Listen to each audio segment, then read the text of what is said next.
board game, rather creators, publishers are typically the first people to react to any economic thing I've found. And people that are, backers, they react very slowly, which is a really good thing for the industry overall, because if your audience, were scared by their own shadow when they walk out of their house one day, and they don't back any products very suddenly, that would be a very volatile industry.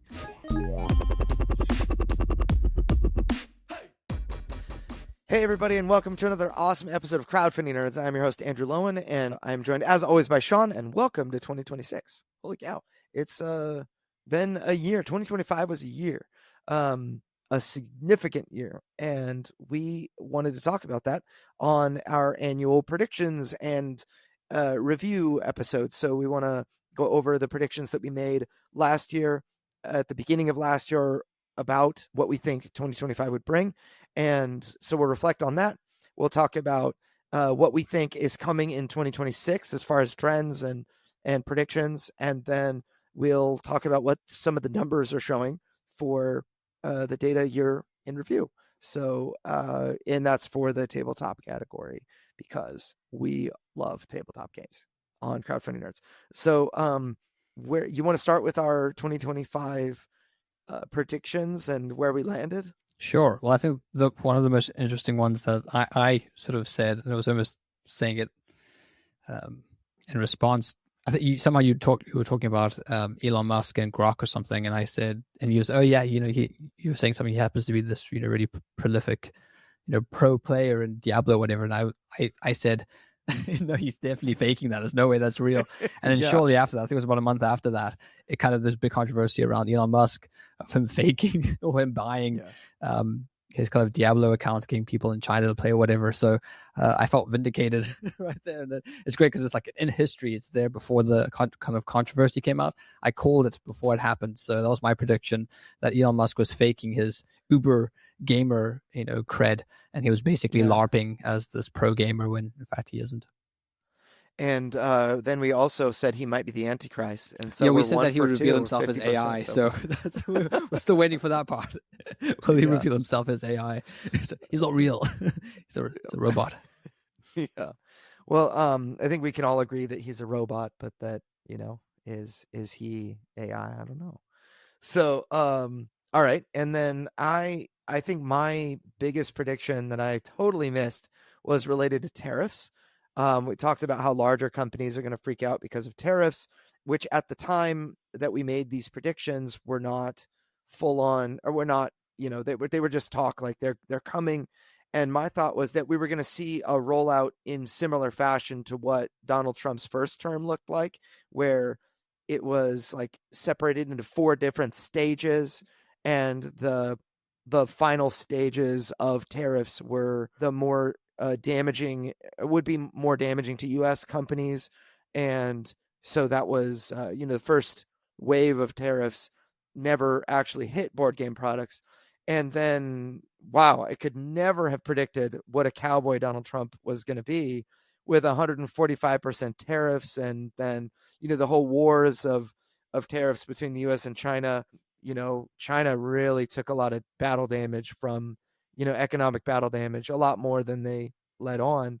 And something like 50 banks, last I looked at it, closed in China. And that's, when the banks are closing, it's, you're in trouble.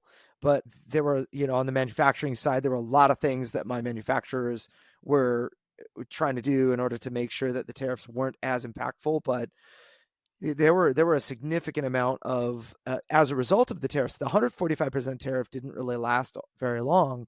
It went down to, in the board game space, it went down to 30%.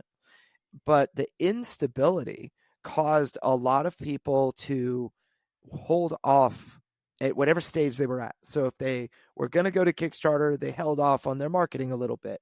If they had gone to Kickstarter, they held off on fulfilling their product. And that tends to be what designers do.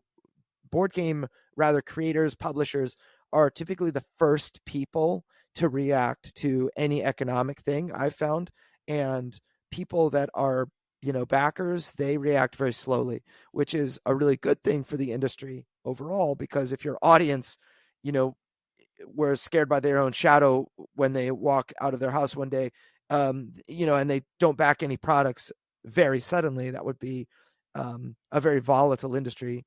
But because, outside economic forces don't really have an immediate effect on the behavior of backers, at least it's not very widespread, that effect. Even though there is concern, backers generally have high levels of trust in their publishers to get the games to them. They feel like they're buying a product that's almost a guarantee to receive it, and they that's just always been their behavior. That was their behavior in 2020. That was their behavior in 2024, and with also the first wave of tariffs before that. And I'm talking about first wave of tariffs, COVID, and now this next wave of tariffs.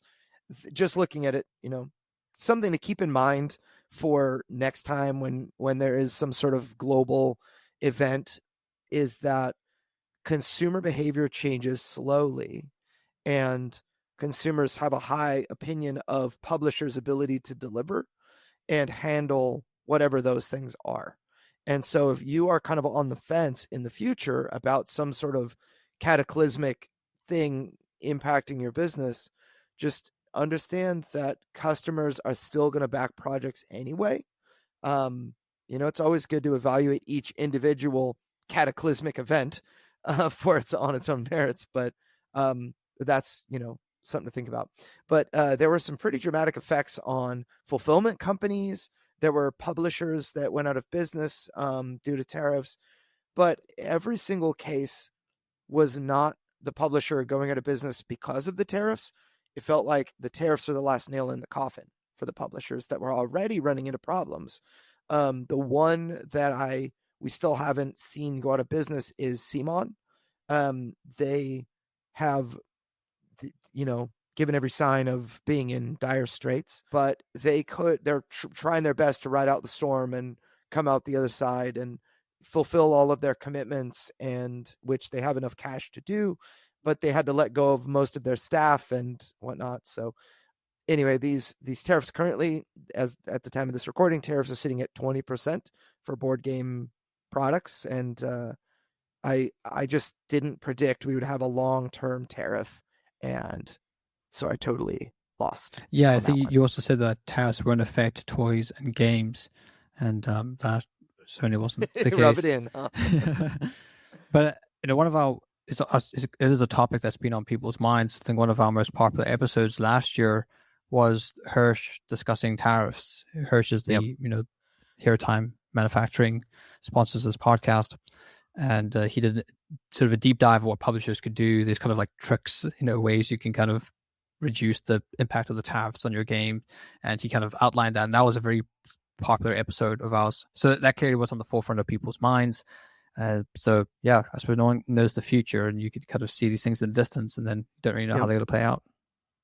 Yeah, one thing that's interesting is that 20% tariff on for this is only to the United States, is on the manufacturing price. So if a game costs $15, that's a $3 addition to the cost of the product to import it into the US, which kind of stinks because I have the majority of my products come into the US. So when I import 10,000 units of Deliverance expansions and base games and whatnot, or 12,000 or more, I'm going to pay a lot of money to the US government for those things that I didn't have to pay, a year ago, right? I guess I wish it could go back to what it was, where I didn't have to pay anything.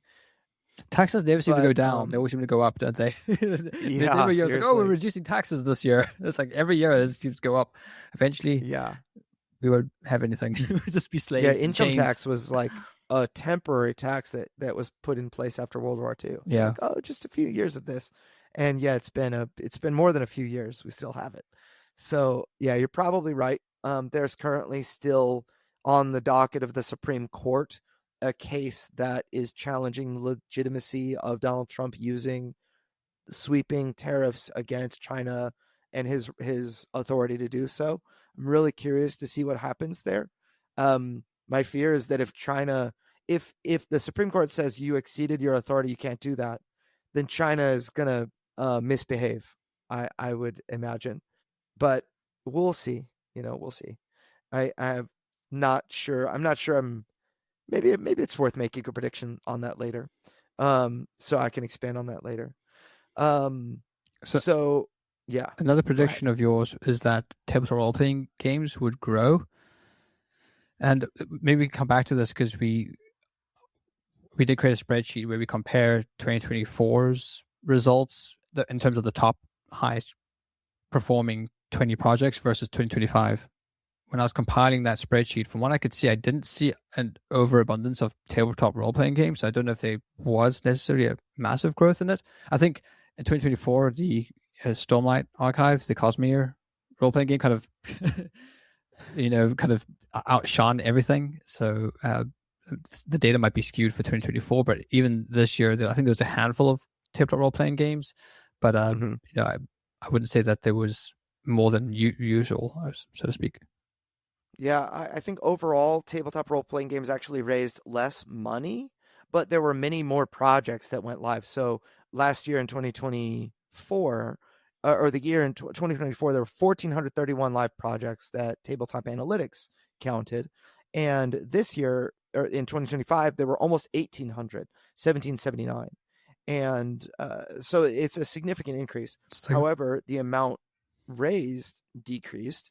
So even though there were a lot of new products, a lot of new projects, and that really increased, the money raised in 2024 was 62 million for RPGs, and in 2025 was only 45 million. So it was like an $18 million drop, which is a pretty significant decrease in funds raised, but then a pretty significant increase in the amount of projects. So whatever it was, 1,400 to 1,800, roughly, I don't know, like a 25% increase in the number of projects that were launched, had to split roughly, you know, whatever, $18 million less. So $45 million between them. So it was kind of a win and loss, I guess, in regard to prediction. And then your next one was, which I actually think this one has certainly come true, is that the use of AI in rulebooks specifically and in art will increase. And I certainly feel like you're seeing a lot more AI projects be put forward, but I don't think they've been successful. I think a lot of people have rejected that, which is something that we discussed last year in our predictions. But it's interesting that you mentioned rulebooks because I'm working on a board game currently, and I recently recorded a how to play video, and I then got that audio and I transcribed it and then threw that into Gemini and said, "Hey, just spit out a rulebook using this vocal of me, this transcript of me explaining how to play," and it did a pretty good job. It spat out. I think I've got the outline at least. So something I'm gonna have to obviously go in and tweak and refine. But I think this is actually a very useful use of AI where it's original content. I created everything coming out of my own brain, and I recorded the video, and then it's just a way to kind of speed up the process of you know summarizing that video into bullet points or whatever. So that is a great way to at least start with your rulebook is to like explain it as you're explaining to a friend, transcribe it, and then just throw it up on some AI system to try and to get an outline at least. And that's certainly going to help you block out the different areas of your game. It's a good starting point. Yeah, it's actually also it's very hard to tell when someone's used AI to write a rule book. So it's almost like, and I think we talked about this on the episode, is like I don't know how we're going to measure this, Mm-hmm. but I just see Chat GPT now has 1 billion active users, and it's only going to increase. Chat GPT is kind of surfaced as the dominant one whenever anybody searches for AI. I feel like it's Chat GPT first, and then Grok next, and then Gemini third, and then everything else is in a distant fourth, plus. But the ability of Chat GPT to organize and collate your thoughts into something that is um, interesting to read or is organized, that is probably, in my opinion, the best use of Chat GPT. Also, if you wanted to learn about something, then ChatGPT is a great thing to ask, follow up questions, because you can reference earlier prompts and whatnot. So Whereas Google, every single time you search, the first time you search on Google, a lot of the time it's the same as ChatGPT, but then after you search the first time on Google, it resets its brain when you have to change your prompt.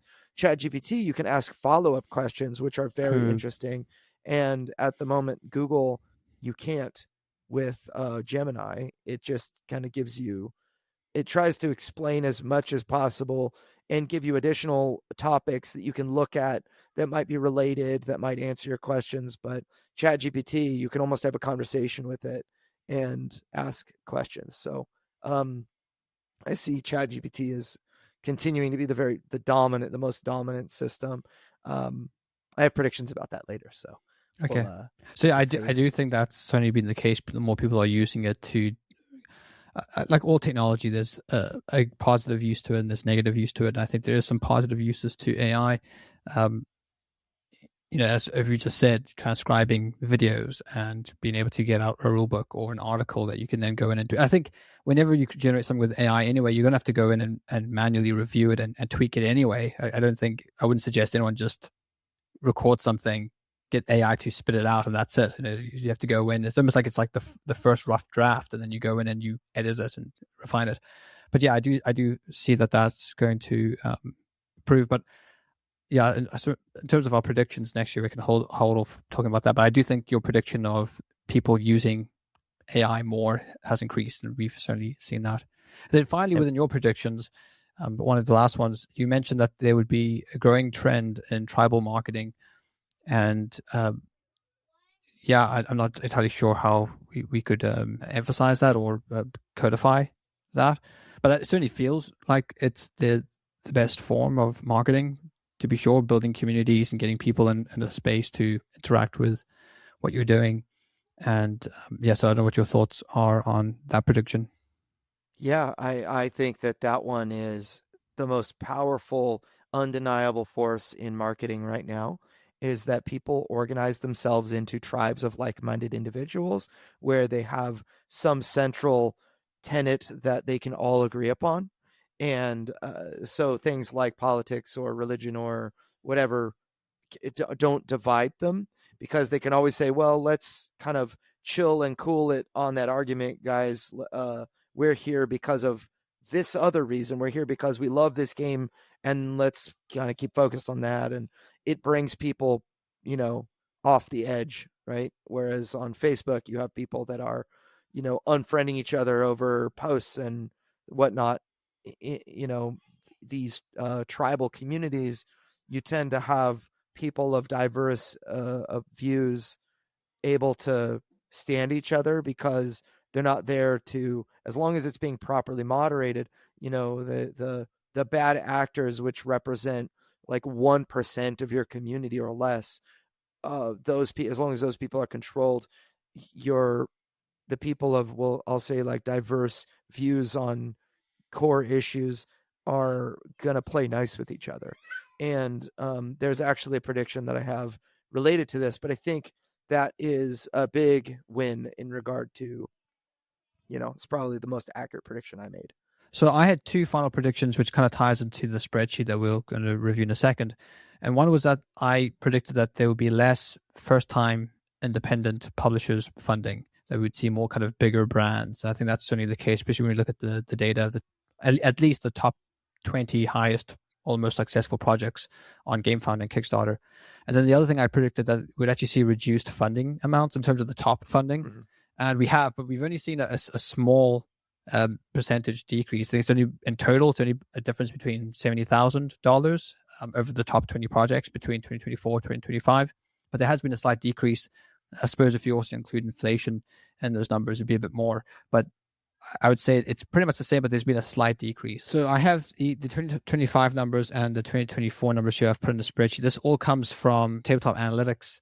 And I try to, as best I could, compare apples to apples, because we have two different platforms, we have different currencies. So all of I have gross and true gross, and all the true gross is, I've converted onto USD, because some of them were euro and pound. So these aren't solid numbers by any means, but it should give us a general picture of what happened last year compared to this year. And one thing I did was I tried to remove the average number of VAT, which is 21.8 from the GameFound numbers, because GameFound includes VAT, and I figured, well, let's remove that so we have a better understanding of how GameFound compares to Kickstarter and vice versa. I'll add like real quick about the VAT number is that because it only affects Europe, I think the probably true impact of It's this higher, number, yes. I well overall like on the total funding goal, I'd say maybe it's like 4 or 5% reduction instead like of the gross value because you have a lot of like U.S. backers or whatever that so if you're going to cut 21% roughly or 21.8% out of the European backers make up maybe like 15 to 20% of a campaign for me, and so just kind of something to keep in mind. But Yes, and I only kind of realized after I did this yeah. that that's what I should have done. But I think nevertheless we'll get a better understanding now. This doesn't really affect 2024 too much, because as you can see here, out of the top 20, they're all Kickstarter. So GameFound didn't even feature in the top 20 and in 2024. And the reason is because I didn't select the highest grossing projects. I selected projects based on the top backers. I think Oh, this is a better metric to look at, because interesting. top grossing is something I think, a lot of people just pledge $1 and then they pledge in the late pledge. So I think that the amount actually raised isn't really indicative of how successful a project is. I actually think the amount of backers is probably a better um, metric. And then a lot of people, might back $1,000. One person back $1,000 or $2,000 pledges because they just want to support their friends or family or whatever, and that can obviously skew the numbers as well. Whilst I feel looking at per backer basis is a better metric in terms of where are people engaging with crowdfunding projects, because as a publisher you want to go where the people are, you want to go where the projects are being funded and there's lots of action. So looking at the total amount of backers, I think is a far easier or better metric to look at. So this is what I've done with the spreadsheet. So as you can see here in 2024, these are the top 20 projects. I've tried to list out the total backers, they descend here, and then the average pledge that each project has. So as you can see, it ranges from nearly $300 all the way down to 60 or 40, even down at some of these lower ones. And then I have here on column H, were these projects existing IPs or were they brand new IPs? And as you can see, a lot of them were existing IPs. There were a couple here that were, from what I could see, they were new IPs that they didn't have any other kind of previous projects. And so this is kind of the layout for 2024. And then 2025, we have obviously the same layout here. And you can see that GameFound features a lot more in this year. But one thing you'll also notice with all the GameFound projects is that a lot of them are, pretty much all the GameFound projects are from existing IPs. I think it's apart from one, where was it here, which was below, and below the Asylum, which is I think an Awakened Realms project, but it looked like it was a new IP, so that did quite well this year. And in terms of comparing year to year, if you look at the average pledge value, so this year it was about $118, and then last year was about $95. So we actually saw an increase in 2025 in the average order value. And in terms of backers, we had about 14,000, average backers per the top 20 projects, and then we have something similar, about 15,000. So a slight decrease in the total backers, and then the gross, there's about a $70,000 difference between last year and But 2024 that's also and with last year. the VAT Yes, that's adjustment. with the VAT skewing the numbers here with this. So yeah, take this with a pinch of salt. But one thing that is kind of untouched is the backer amount, which is Hmm. slightly lower, and I Yeah, suppose the it's pledge about a value would also be. thousand backers average less than 2024, right? Yeah, so but I think overall it's pretty Yeah. similar. I think maybe the biggest takeaways from this is that GameFound looks like it was rising in its ranks compared to 2024. It seems like a lot more people are using GameFound in 2025 than they were in 2024. The question is, will that continue into 2026? Because a lot of the projects here, like The Witcher, Agricola, a lot of these on GameFound were existing IPs, big IPs. So it'd be interesting to see if that continues in the future. But yeah, I think it provides, if nothing else, a small comparison between last year and this year. You can only look at so much data to kind of Hmm. draw a conclusion.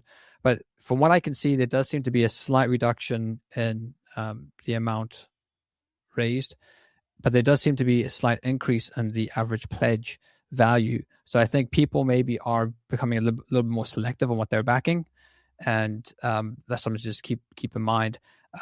And we're also seeing a lot more projects on GameFound. So, but with that being said, I think a lot of the projects on GameFound are larger IP. So for first-time publishers who are trying to get their first game off the ground, Kickstarter still might be the better option for you in 2026. Hey folks, this episode is brought to you by Hero Time Manufacturing. That is Hero Time, the numeral 1.com. Hirsch Gleck has been a regular on our podcast. We highly recommend his services. He is a man of integrity. Hero Time, they can make anything. They've got competitive pricing, and they even do game prototypes. So make sure to check out Hero Time, numeral 1.com. A link is in the show notes. And if you use the code crowdfundingnerds101, you can get a 3% discount on your production through them. Let's get back into the episode. My takeaways from that one are, so I would say the average funding amount, like the median funding amount for 2025 with the VAT adjustment would be a little higher than 2024. The average pledge value is higher than 2024. And then the average backer count is down. And the way that I kind of would interpret that is that, and that's for the top 20 projects. Trump and the economy team at the U.S. are touting better numbers, more spending, and whatnot. And what you actually find, and I don't remember where I was reading about this, but so I don't have a source to cite at the moment. Just coming from memory, the wealthier brackets are the ones spending more of the money, and the blue collar workers and those that are in poverty and really middle class as well, their budgets are getting pinched because of inflation and wages not growing more than, or we suffered a lot the last couple of years, and now everybody's kind of feeling it. But the wealthier brackets, the people that had money to invest into the stock market, into Bitcoin and various investments and whatnot, those are all doing really well. My mom invested into Tesla stock when it was at like $200 a share because it dropped because all of Elon Musk's Tesla dealerships are getting lit on fire and whatnot. And she was like, I just feel like it's the right thing to do. And it's now almost at $500 a share or $450 a share or something like that. But I didn't have any money to invest into Tesla.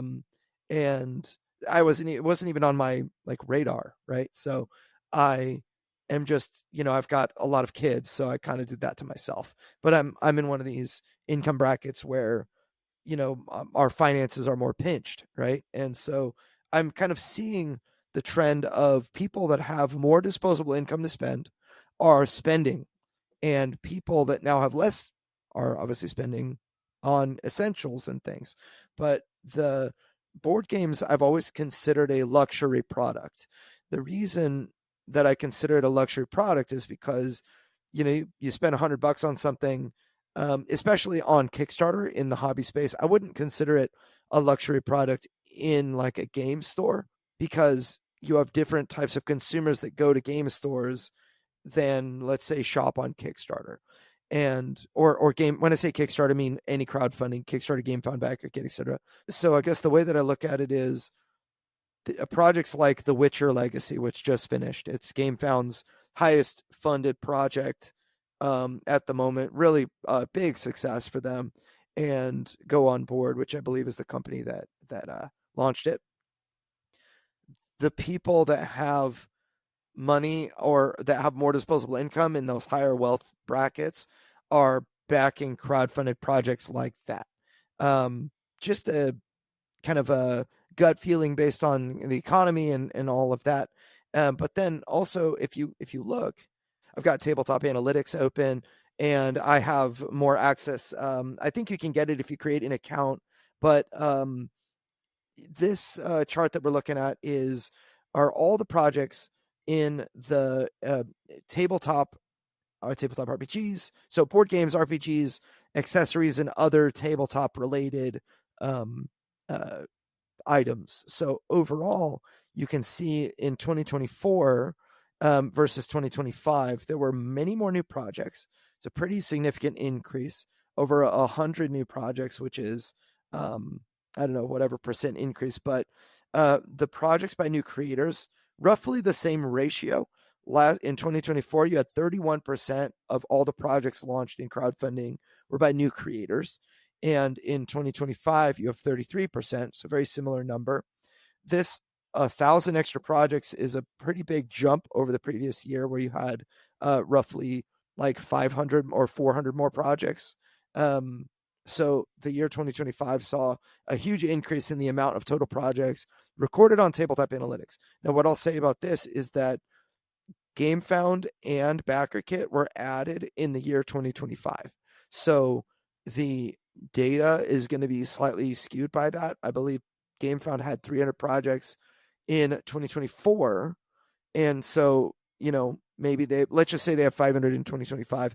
That all of that data is now being credited to them. So maybe this 5,300 should have been like 5,600 if we're being, comparing apples to apples, right? But in new projects. So but look at the amount pledged to new creators. It was 23% in 2024. 2025, it's 32%. It's a huge increase pledged to new creators. And it's from basically from $50 million to $90 million. That is a huge increase, almost a 50% jump, right? And per project increased, and the total number of pledges increased. And again, keep in mind, in 2024, GameFound and BackerKit weren't being credited. So I actually think the total number of pledges overall probably went down. So the total number of people investing into crowdfunding went down, but the average pledge increased and the average amount per project increased. So it's very curious. I would say that the total amount pledged was really similar. I think I calculated using GameFound's numbers. I think they raised like $80 million or so. And so it's just very, very close, maybe a slight decrease in the amount pledged in 2025 compared to the year 2024. But overall, like, the numbers are holding strong. And the biggest jump to me is in the amount of money given to new creators. So it was a really curious thing to see. So, but yeah, I suppose when we compare the top 20 projects, it's not really indicative of the overall industry, because a lot of those projects are successful because they have a long history of fulfilling projects, or they're big IPs, or there's lots of reasons behind that. So just take everything that we're saying, I suppose, with a pinch of salt, but you should get a general understanding of how the crowdfunding space is looking at the beginning of 2026, where we're sitting currently. Yeah. And then this chart for everyone, so that you can see it. There's actually a month of data missing from Kickstarter, and which is January. Even I don't know why that is. And then so the money is actually probably a little bit higher. Maybe it's even. And then BackerKit only started recording in November, so they made $1 million in November and then did 2.3 million in December, and that was the only information that Tabletop Analytics had recorded. So the overall numbers are probably quite similar, but it was a and then one other thing to consider is that 32% of the money given to first time creators. If I create my first project on GameFound, it's going to call me a first time creator, even though I'm not. Like Altered TCG did a $7 or $8 million campaign on Kickstarter. They just went to GameFound in 2025 and did a $2 million campaign, and they were certainly credited as a quote unquote new creator. So people are shuffling around. So in terms of 2026 predictions, I have a couple. I have three. Okay. Do you how many do you have? Well, I have 6, but I could probably condense them into 4. Okay. Well, I'll go first, I suppose, because I've got fewer. But I think that there's going to be a continued rejection of the use of AI. I don't think that's a trend that's going to stop. I do think AI is probably going to get more sophisticated, harder to spot. But I do think people will generally associate AI with low effort, with slop, with publishers they don't really want to spend good money on. If you're generating something with AI, it's going to be seen as cheap and cheerful. And I kind of associate it with food that you'd get in a supermarket that has artificial flavors. You kind of associate that with cheaper food, maybe more mass market. But if you want sort of the pristine, high quality organic stuff, that doesn't have any artificial flavorings. And I think that's going to be a marketing tool for people. Like, no AI was used in the creation of this. No artificial colors, no artificial flavors, no artificial generation was used to create this product. So I do think that we're going to continue to see a rejection of AI in 2026. Actually, that was one of my predictions too. I actually wrote it this way: AI still sucks. So consumers will continue to reject it. And I look at 3 different industries in regard to AI: music, movies, and games. So music has probably the least amount of friction in regard to AI. Whenever I post something that, like, uh, I know there are certain bands that are fully AI generated that actually get millions and millions of views on Spotify, or downloads and listens, and they're really banger songs. And, I know like 50 Cent, they did an AI version of some of his songs, of Many Men. And the reason I know this is because Joe Rogan talks about it like crazy. And I took a plane flight, and Joe Rogan interviews interesting people sometimes. And so whenever I take a plane ride, I always download a Joe Rogan episode because it's roughly the length of my flight. And I was listening to like John Cena and them talking about WWE and whatnot. And yeah, he's just, every episode I listened to, he brought up the Many Men AI version. He was obsessed with that. But I think that there's the least amount of friction in regard to music, because the perception is it's not hurting creators, because you can consume music at such a rapid pace that, and the music you're consuming are all, wealthy people that, it's like, I'll listen to this AI 50 Cent and then I'll listen to Taylor Swift, who's a billionaire, it's not like she's getting hurt or whatever. So the perception, I'm sure that if you drill deep into the music industry, that AI is siphoning off from actual people laboring and whatnot. But consumer perception is not an offensive thing. Movies is kind of in the middle. So games, it's very offensive, but for reasons we can get into. But movies is like in the middle, where you can have like House of David, for example, became like the #1 show on Amazon Prime for a while. They used AI in some of their scenes.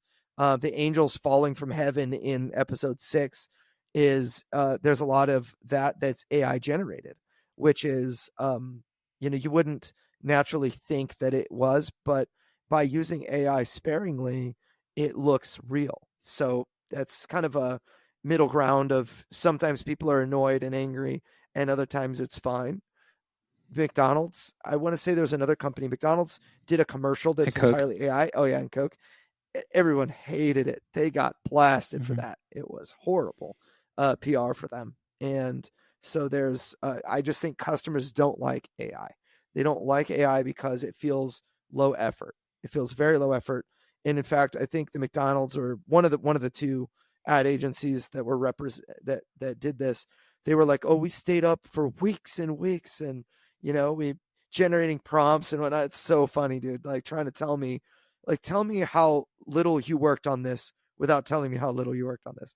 It's like, I stayed up all night playing video games and did a prompt here and there, and just, it was like, yeah, it's just, you can't fool customers like that. So but anyway, so then games, people reject because it's not just, and I want to say there are a lot of people listening to this that are like, but what about the artists? And I think that that's more of a publisher thing and a virtuous thing to think about. But in actuality, I believe that the reason that people reject AI is not just because of the fact that you're cutting someone out that should be making a wage, and it's being trained on the works that someone has done that are copyrighted. I actually believe that, as you said, the primary reason people will continue to reject AI in games is because it indicates low amounts of effort. So low amounts of effort means this game isn't play tested very well, the rules aren't very refined, and the game's not very tight. And then also you can see currently that all of the art, it just looks like 50 different artists did it. And people are like, oh, I can make a trading card game like Magic the Gathering with AI. I can just get free art and unique art pieces for everything, and I don't have to spend $200 to $1,000 per illustration. Great. So that's why you're seeing all of these very low effort trading card games come out that are probably garbage because and so anyway, I think that art will get better. I actually think my prediction is that in regard to AI, you're going to be able to take a character that you've made and you're going to be able to get multiple different art pieces with that character um, in various scenes. And so you're going to be able to blend the AI that you've done or the original art that you've done. You'll be able to get your character presented in multiple different ways. And I think that's truly when the lines are going to get blended, when you do some original art and get multiple images generated with your original art and your original characters. And if the art style looks the same, it's going to be very difficult to distinguish.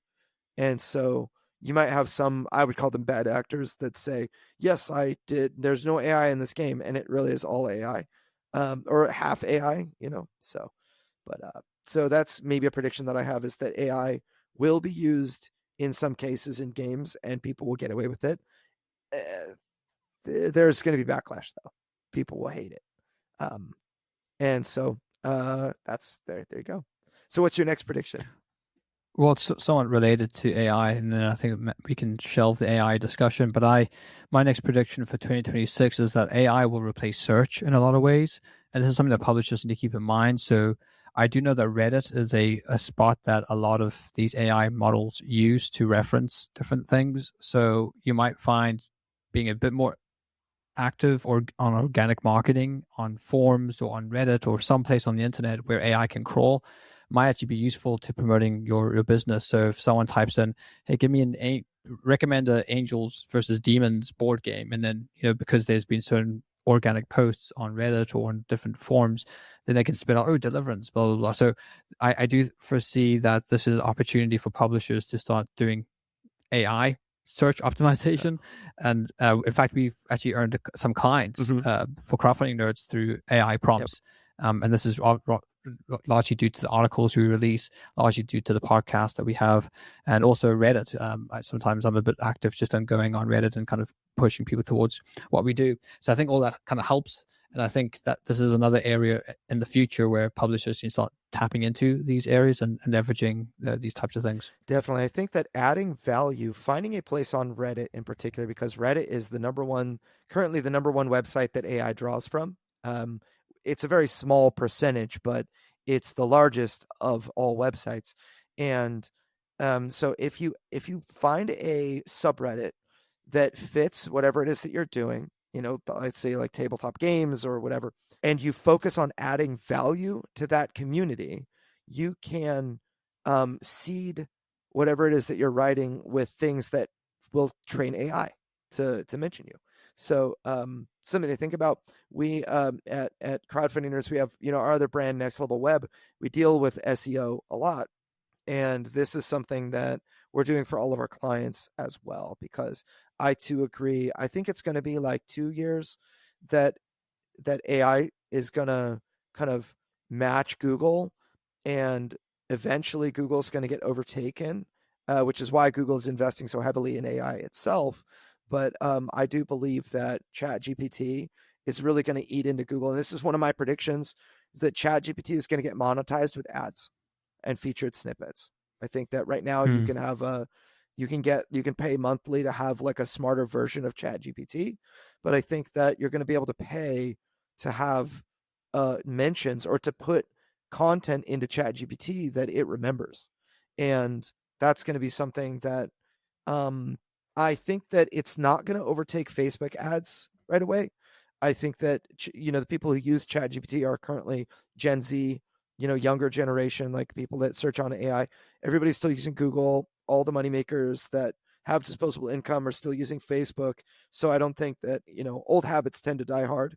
But I think that it's going to be something that we'll try, for our clients in the next year or two. You're going to find monetized ads somehow coming into ChatGPT, because corporations that are for profit want money, and there's a lot of it to take from Google, which makes more than $30 billion a year from ads. Hey, crowdfunding nerds, it's Andrew Lowen, and I wanted to introduce you guys to the Crowdfunding Nerds Academy. If you don't know, we have a do-it-yourself course system that will teach you how to build, excite, and prepare a crowd to fund you on your launch day, and that is our goal. I have used these systems to help raise over $30 million for tabletop campaigns, over 200 tabletop crowdfunding campaigns since 2019. I've generated over $100 million through e-commerce sales using these processes.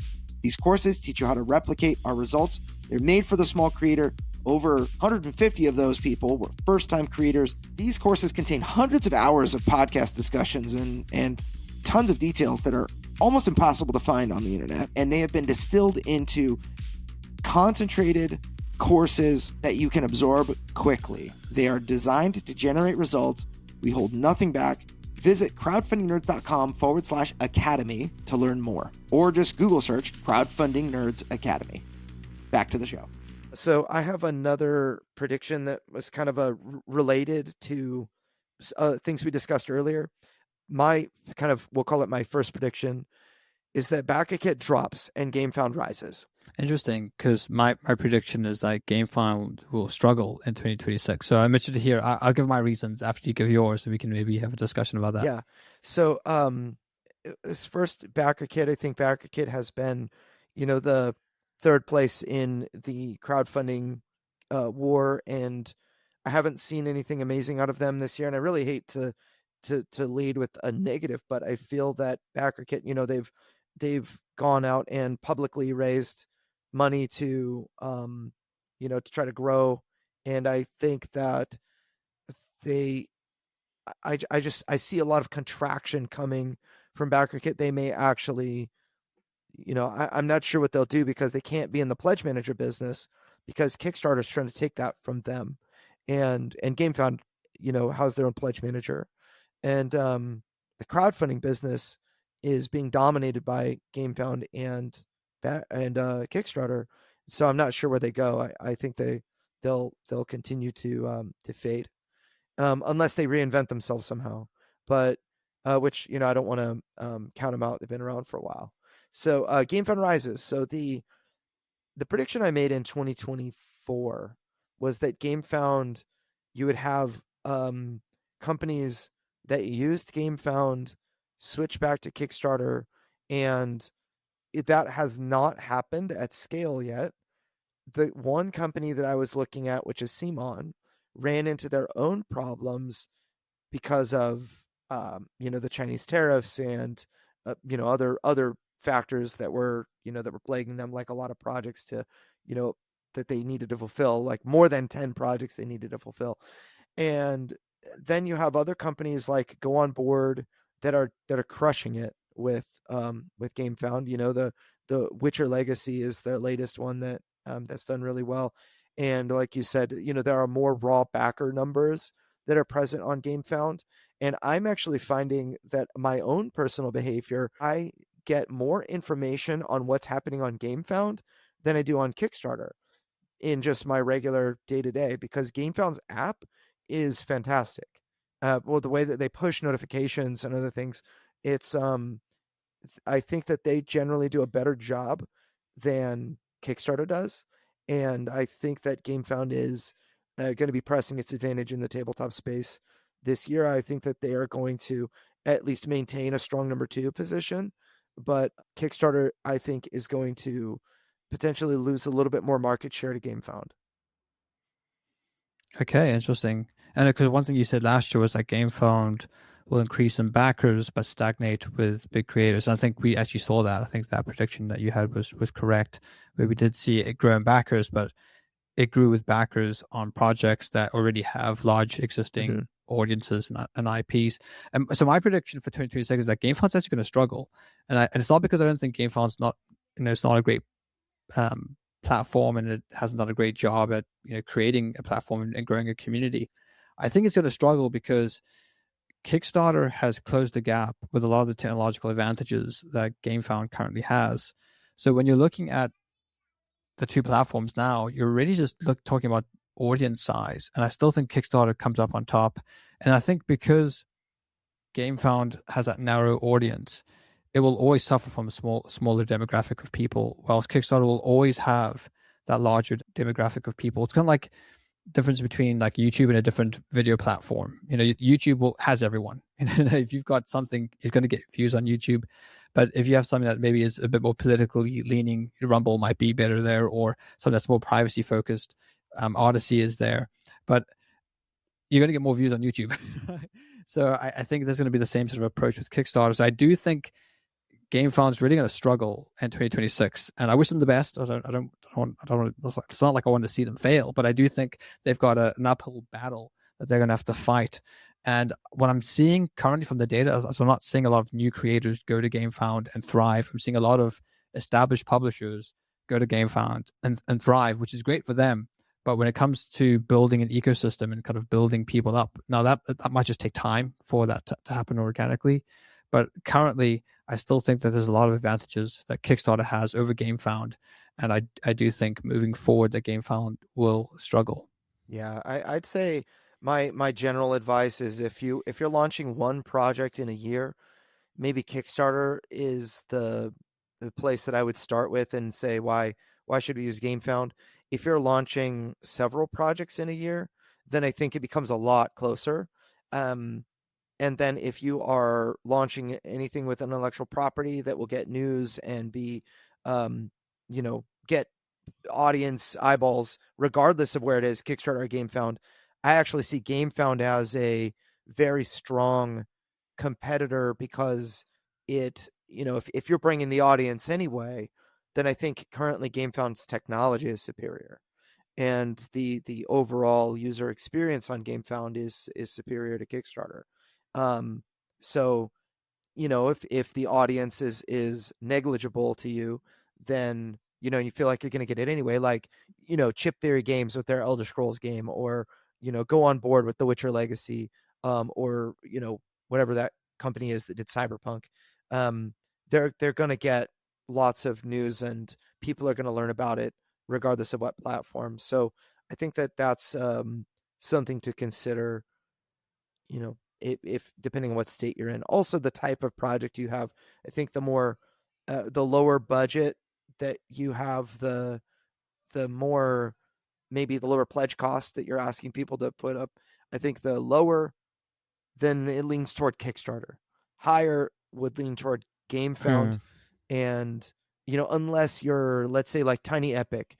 I think Tiny Epic has, they expect whatever 10,000 backers for whatever game they make, and if it's a $20 product, they're going to sell lots of it on Kickstarter or GameFound. But again, that leans into being an established creator and whatnot. So, okay.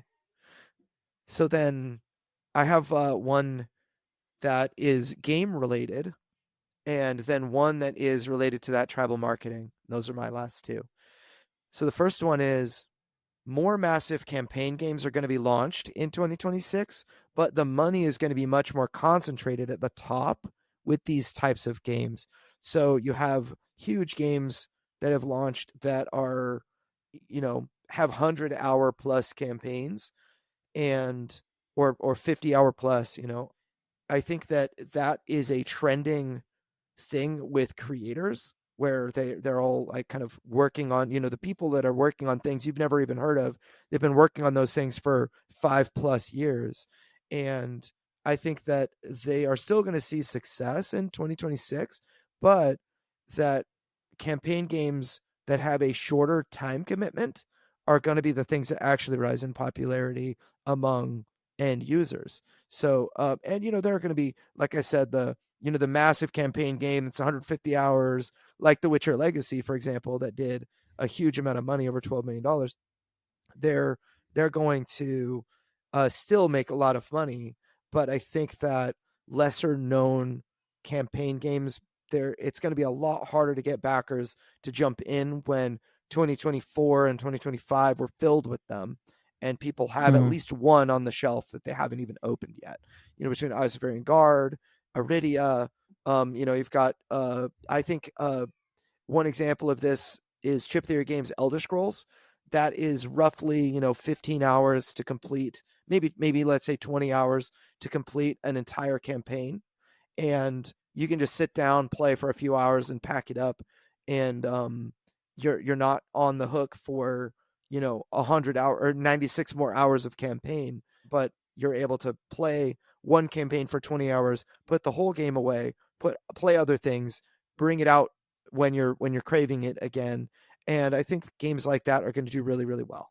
So shorter time commitments to actually play through the campaign are going to rise in popularity.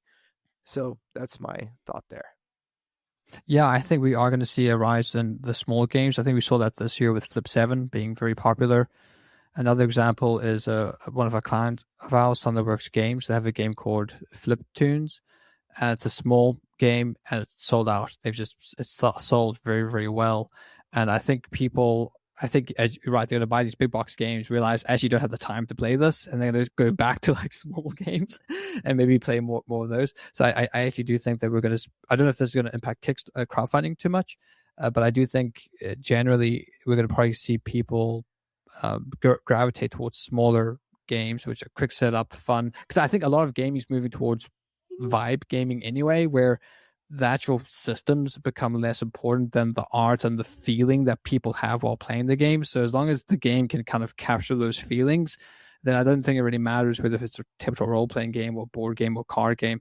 So I do think the kind of smaller game is going to remove a lot of the objections to tabling it. Mm-hmm. And so I think we will see an increase or a trend towards smaller games in 2026. Yeah. Maybe as well, if people's pockets are being pinched, then they're going to gravitate towards smaller games. Definitely. And I think a big question that crowdfunders are asking are, how often will I get this to the table? What is the potential for getting this to the table given my current schedule, given my current backlog of games? And if you have a campaign game that takes 100 hours, then they're going to say, how will I fit that 100 hours into what I'm currently doing? And if they have a big campaign game that was already $300 that they invested, or 100 or 200, then it's going to be a lot harder to sell on those people. But if you have a campaign focused game that maybe is cooperative and campaign and whatever, that you can bust out, like Deliverance is kind of this way, where you can bust it out, play a mission of the campaign in 1 hour and then put it away, that I think is going to fit in between those big ones, because people are going to have the one that they really like playing. And there are, for me right now, it's Iridia. We've got Iridia set up on the table. It's super fun. And it's really a hard ask to get me to put that away for another 100-hour campaign experience. I'm just not going to do it. So, but I will, back a game like Elder Scrolls, which has a 15-hour commitment. It's like, okay, I can put Iridia away for a while because I'm getting kind of tired of the monotony of the whole thing, and now I'm gonna take a 15-hour break on other things, and then I'll bust out Iridia again because I want to get through that. I want to finish it, right? So okay, so then the last prediction I have is that it's related to tribal marketing. So again, the concept of tribal marketing is that people congregate in communities of like-minded people that are all centered around one kind of central idea that keeps them all together. And yeah, like cult marketing. Yes, exactly. It's kind of like a cult. Become a cult leader. And I think the best place to launch your cult is Discord. So my 2026 prediction, my final 2026 prediction, is that Discord will become the king of community online. So it kind of works against AI in a way, because Discord currently doesn't allow use of AI per se on just a normal server. But Discord is also a place that people can have multiple different servers they're a part of, and people will choose a select few servers to actually engage in. And they might have 1 million notifications from being a part of 1,000 servers, but there are like 1 or 2 servers for the things that they actually care about, that they put at the top of their list and that they actually engage in. And you, with a clever use of Discord, can be one of those places. So if you work on building your company's Discord across all of the games that you ever release, I think that you will be rewarded with a long-term community that grows itself, because anytime anybody becomes interested in your game, where do they go? They need to ask a rules question, or they need to see the answer to something that confused them. They're going to go to Board Game Geek, or they go to Discord, are the two places. So they go to Facebook and your Facebook group as well. But I actually think I see my Facebook group having less activity and engagement, and my Discord server having more and more and more engagement. It's really mind blowing how much our Discord server has grown in engagement over the last year, and how much our Facebook group has shrunk in engagement. Now, I still see use for both of them, the Facebook group and the Discord server, but it's definitely much more impactful to have a Discord server. It's just that Discord is not, a lot of older people with money don't use Discord yet, right? And so you don't want to alienate by only using the thing that millennials and Gen Z use, and whereas like older people and even a lot of millennials and everything, even Gen Z, use Facebook. And so I think having both is really important. But I think that my prediction is that Discord is going to become the king of your social community and the centerpiece, the fire pit for your tribe to gather around. The cult. Yes. Depending. I mean, Well, I have a folks, religious game, I guess. Mine is more of a cult than yours. Well, folks, let us know your predictions in the comments of the YouTube video. If you listen to this on audio through the podcast catcher, just find it on YouTube and just join the conversation there. It'll be interesting to see what your predictions for 2026 are in the tabletop crowdfunding space. All right. Happy New Year, nerds. See you next time. See you. Hey, crowdfunding nerds, if you're looking for an awesome fulfillment partner for US shipping, you should really consider Bridge Distribution and Fulfillment. I personally use them. I've used them for multiple projects. They do such a great job. They also can fulfill Amazon orders and get you prepped for Amazon and their warehousing team. I have been so happy using Bridge Distribution. I'm really proud that they're sponsoring us. If you reach out, bridgedist.com, that's bridge, DIST.com, let them know we sent you. All right, now back to the show.